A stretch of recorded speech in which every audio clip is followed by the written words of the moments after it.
We humans are very precious and are created by God. Each one of us is unique and special. We are blessed by God with several talents and skills. Some of us are good in studies. Some are excellent in athletics. Some are good at communication. And some of us are blessed with wisdom and courage to lead others and to be role models for them. We all are special in the eyes of God. In spite of having best of the talents and skills, we cannot be perfect and independent of God and others. Understanding of this reality is called self-acceptance. Self-acceptance is not something outside of us to find. We need to look inside ourselves to have better understanding of it. Self-acceptance is not taking pride in our own talents and skills. On the other hand, it is not dwelling in our own weaknesses and crying over them. However, real self-acceptance is humbly accepting our own weaknesses, finding ourselves worthy of goodness and working on it diligently. As children, we have role models in our lives. Sometimes we find that some are better than we are. In these situations, we may think that we don't have qualities and skills like others have. These are the dangers where we can lose our focus from ourselves. Rather than realizing what we have, we may crave for what we don't have. We may curse ourselves and God. In this scenario, there are chances to find ourselves angry, stressed, and depressed. We may fall for evil and negative thinking. It is not bad to have dreams and ambitions in life. However, it is more important to be happy and satisfied with ourselves at first. As humans, we do mistakes. We fall short of our own expectations.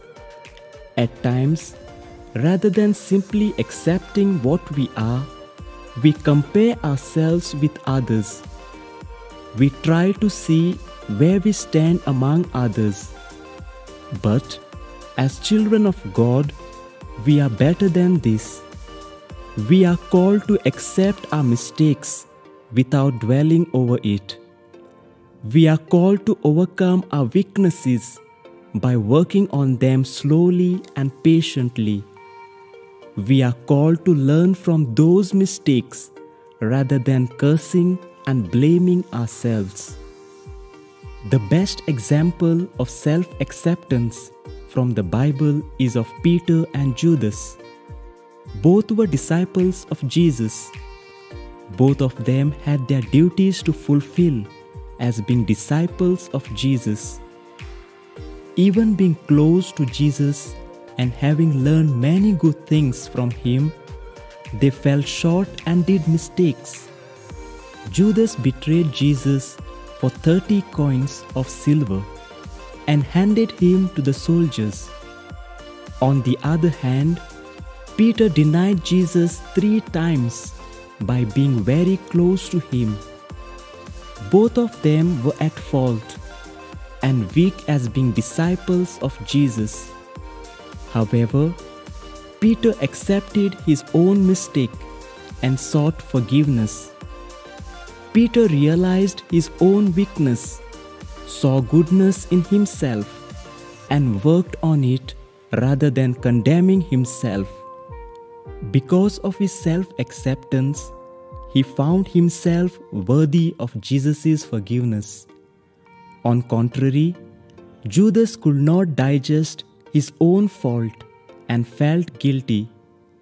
He could not accept his weak nature and gave up on himself. He hanged himself because he failed to see the worth and goodness in himself. He lost his inner happiness and satisfaction. He might have seen himself as an unworthy disciple. This became an entry point for evil thoughts which consumed him. Remember, life is a challenge for each one of us. It is full of adventures. It brings joys as well as struggles. It gives you success and failures. It is unpredictable with many ups and downs. Yet, always remember to cherish good memories and move on. Never keep dwelling on mistakes or weaknesses. We need to humbly accept our own imperfection because only God is perfect.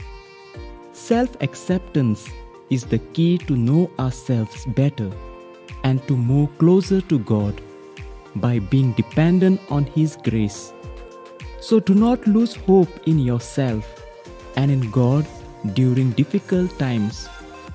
Always strive to seek the goodness within you. Be happy and contented about yourself. Like Saint Peter, may God always bless your genuine and humble efforts of self-acceptance so that you become His faithful and obedient children.